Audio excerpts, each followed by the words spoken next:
सब पीते हैं आराम से, सब अच्छा बहुत ध्यान रखते हैं। पैरासीटामोल, ब्रुफेन, ये सब प्रतिबंधित दवाइयां हैं वहां पे। यहाँ सब खा खा कर किडनी फेलियर हो रहा था। 50 साल बाद जो है आधी दूरी तो बाकी है, शरीर खल्लास। अभी तो आधा दूरी बाकी है ना। राजा भरत जब बता रहा था, मैं गए जंगल में, सब कुछ छोड़ दिया, सभी इच्छाएं कामनाएं सब छोड़ दिया उन्होंने। वहां जाकर के ध्यान में बैठ गए, कुटिया बनाकर।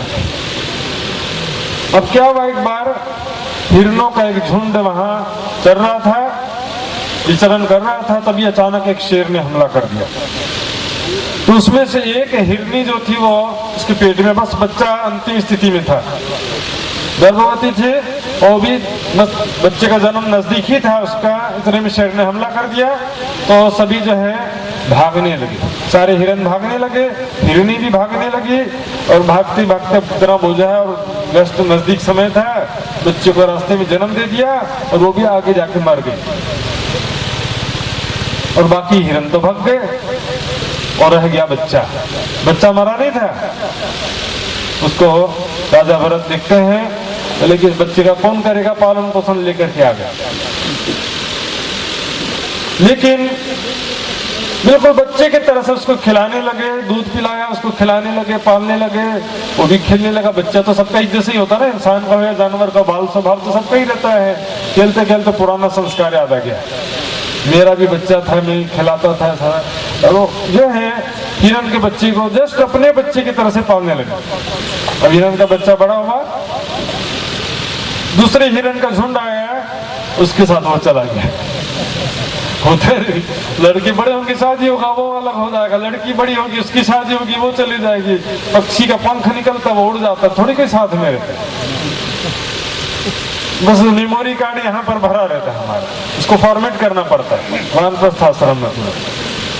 और क्या वो ध्यान में बैठे बैठे हिरन के बच्चे का स्मरण करते करते शरीर छूट गया। ध्यान करे तो बच्चे का याद आता है। अभी भी आता कि नहीं आता है? जिसको धन से मोह उसके धन की याद आएगी, जिसको संपत्ति का ध्यान संपत्ति का, किसी दुश्मन का भी याद आते रहता है। और कहने के लिए बस कह देंगे, दर्श तुम्हारा मेरा दिल है, आए करो आराम, सेज बिछाई रुच रुच के, यही तुम्हारा विश्राम। सेज बिछाया है रुच रुच के, जगह ही नहीं है, हाउसफुल एकदम। राज्य आके देखेंगे, इधर दोस्त बैठे हैं, इधर दुश्मन बैठे हैं, इधर मकान संपत्ति सब हाउसफुल, बिल्कुल जगह भी नहीं है, जगह जरा कहने के लिए बस आता ना। जैसे आपका ये घर महाराज जी ऐसा है, तो मेहमान आगत क्या बोलेंगे, अपना ही घर समझो, ऐसा समझो, मत मांगना मत ऐसा।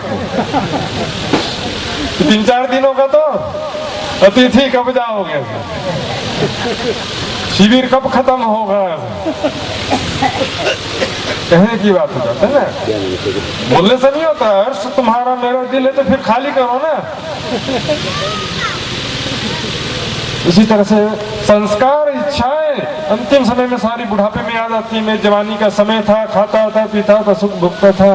इसलिए वैराग्य मतलब क्या है, नश्वरता का जब तक बोध नहीं होगा, संसार की दुख रूपता का बोध नहीं होगा, तब तक मन वहां से हटेगा नहीं। इसलिए गीता में कृष्ण जी ने अर्जुन को बताया, जब अर्जुन ने पूछा कि हे कृष्ण, यह मन तो 1000 घोड़े से भी ज्यादा शक्तिशाली है, इसको कैसे कंट्रोल कर सकते हैं? उन्होंने बताया 2 चीजें हैं, वैराग्य और अभ्यास। वाणी में भी छुपा, ये वैराग्य बोलेंगे पता नहीं कौन सा वैराग वैराग करे जाने। दुख से अपने पियो का आवत विरह वैराग। दुख भी कैसा, ज्ञान और विवेक जनित दुख। दुख तो सभी के पास है, कोई सुखी नहीं है संसार में, लेकिन ज्ञान विवेक नहीं होने से एक लूला लंगड़ा कोड़ी भिखारी है, उसको भी दुख ऐसा लगता है कि थोड़े कल सब ठीक हो जाएगा, परसों सब ठीक हो जाएगा। और ये एक रस्सी किनारे से नाव में रस्सी के समान काम करता है। मान लो किनारे नाव रस्सी से बंधा हुआ है। दृष्टांत आता है ना, 24 जी भांग के नशे में रात भर नाव में बैठ के चप्पू चलाते रहे। सुबह देखा तो वहीं के वहीं सारा रात भर चप्पू चलाया, वहीं के वहीं क्यों रहे? देखा तो नाव की रस्सी किनारे बंधी हुई है, रस्सी खोलेंगे तो नाव आगे कैसे जाएगी? मोह ममता की रस्सी जो है वो आगे जाने देती नहीं। अंत समय में, बुढ़ापे में सारा वही चीज याद आते रहता है। राजा भर्तृहरि कहते हैं, भर्तृहरि शतक में, वो कैसा समय था। मैं चक्रवर्ती सम्राट था, मेरे नीचे बहुत सारे राजा महाराजा थे मेरी सेवा में, बड़े बड़े पंडित भी मेरी सेवा में थे, राजकुमार मेरी सेवा में थे, मेरी सेवा में नर्तकियां और नट लगे रहते थे दिन रात, सब मेरे नौकर चाकर सेवा था, राजमहल था मेरा। वो कहाँ गया समय? अब जंगल में आ गए ना, सन्यास लेके जंगल में आ गए थे, वो समय कहाँ गया? बीता हुआ कल, गुजरा हुआ कल एक सपना है, और आने वाला कल एक कल्पना है। गीता में कहा, सृष्टि बनने से पहले भी सब निराकार था, और प्रलय होने के बाद भी सब निराकार हो जाता है। और बीच में भी जो दिखाई दे रहा है ना, ये भी प्रति क्षण पल पल नश्वरता की ओर बढ़ते जा रहा है। तारा एक एक पल जाए लाखनी, तो माला रे जपीले महाराज। एक एक पल का कीमत पता नहीं। अभी खेती में नुकसान हो जाएगा, खेती में गए सब लोग, खेती में नुकसान हो जाएगा, वो दिखाई दे रहा है। नौकरी वालों को नौकरी का नुकसान दिखाई दे रहा है, लेकिन दूर वाले जो बाहर से आए हैं वो फुल टाइम यहाँ पर बैठे हैं, और लोकल पब्लिक, लोकल सुंदर साथ लेके घर का काम। तो कौन सा भाग्यशाली बड़ी बता? बाहर से आए हैं वो सौभाग्यशाली हो गए, लोकल जो है वो घर के किनारे गंगा बह रही है, गंगा का महत्व पता चलता है नहीं। इसलिए अब राजा भरत हिरण का ध्यान करने से अगले जन्म में हिरण बन गए, लेकिन तपस्या साधना के बल से उनको सारा याद रहा कि मैं पिछले जन्म में मेरे से गलती हो गई, व्यर्थ मोह ममता में पड़ गया, पालने वाला मैं नहीं था। हम सोचते हैं हम परिवार वालों को पाल रहे, सभी अपने कर्म का फल भुगत रहे, पता नहीं बच्चे के भाग्य का तुम्हारे माध्यम से आ रहा है, तुम कमा करके नहीं दे रहे हो। शादी मत करो तो पैसा भी रुक जाएगा, देख ली। जिसका भाग्य का पैसा माध्यम से आ रहा है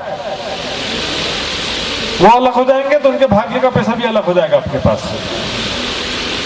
देने वाला कोई है, माध्यम कोई और है, तेरा तुझको देते हैं।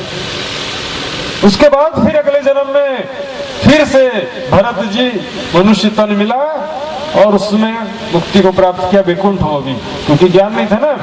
इसलिए कहा गया, तुलसीदास जी ने कहा, एक हिरण के कारण भरत धरे तीन देह, तुलसी तिन की क्या गति जो घट घट करत सने। एक हिरण के कारण, हिरण के मोह के कारण 3 बार जन्म लेना पड़ा, और हम तो घट घट करत सने, माता पिता पत्नी बच्चे और सब संसार पति, सब धन संपत्ति मकान सभी से स्नेह लगा हुआ, एक राज्य को छोड़ सुरता एके राखिए। इसलिए कहने, अब जाग देखो सुख जानी, जागृत हुए बिना राज्य का सुख कोई प्राप्त कर सकता नहीं। जागृत होने का मतलब पहला लक्षण ये है कि संसार की इच्छा आशा कामना दूर हो जाना ही जागृत होने का पहला लक्षण है। जब मैं मरम पायो मोह जल को, तब मैं भाग्या रोई। इंद्रावती कह रहे, जब मैंने माया कमर में समझा, पहले दिखावे सुख शीतल, पीछे झाले अगिन की झाल। इसका मर्म समझिए, जितना आवश्यकता है उतना काम करो। गोविंद भेड़ा मंडल कहा गया, परसों दिखाया था प्रोजेक्टर में। सीधे देखते हुए जाना तो है, ये जीवन सफर से गुजरना है, इसी समाज परिवार और माया के बीच में ही रहना है, लेकिन अपने लक्ष्य की ओर देखते रहिए, दाएं बाएं मत देखिए। गोविंद भेड़ा मंडल सर है, ये सुख वो सुख फंस जाते हैं, टच करेंगे माया के रूप हो जाएंगे हम। माया तो आकर्षित करती है, ये स्वाद, वो स्वादिष्ट भोजन, वो ये सब चीज आकर्षित करेगी माया। राज्य के झंझट में कहाँ पड़ रहा है, इतना अच्छा पिक्चर आने वाला है टीवी में, ऐसा है, इतना पैसा का नुकसान हो जाएगा, इतना परिवार ये वो घूमने जाएंगे, सब के लिए छुट्टी निकल जाएगा, सब जगह काम हो जाएगा, लेकिन राज्य के लिए टाइम मिलता है नहीं है। शिविर खत्म होगा तो पता चलेगा सुबह से कितना उठते हैं और कितना राज्य को टाइम देते हैं। जागृत हुए बिना राज्य का सुख कोई प्राप्त नहीं कर सका है। ए सुख सुहागिन जोग, ये सुख मात्र ब्रह्मात्माओं के भाग्य में लिखा है। जीव सृष्टि को भी मिलेगा लेकिन लास्ट में, पहले सुख सुहागिनी, पीछे सुख संसार।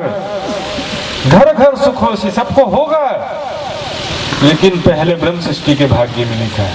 हमारे ताले में ने लिखे अल्लाह कलाम। श्री मोहम्मद कहे सब दुनी को प्यारी हो सी तमाम। बाद में बारात आती तो पहले कौन खाते हैं? पहले बाराती खाएंगे सबसे पहले, फिर घराती खाएंगे, फिर बाकी लोग। ना बाराती जो है ये संसार में चीफ गेस्ट कौन है?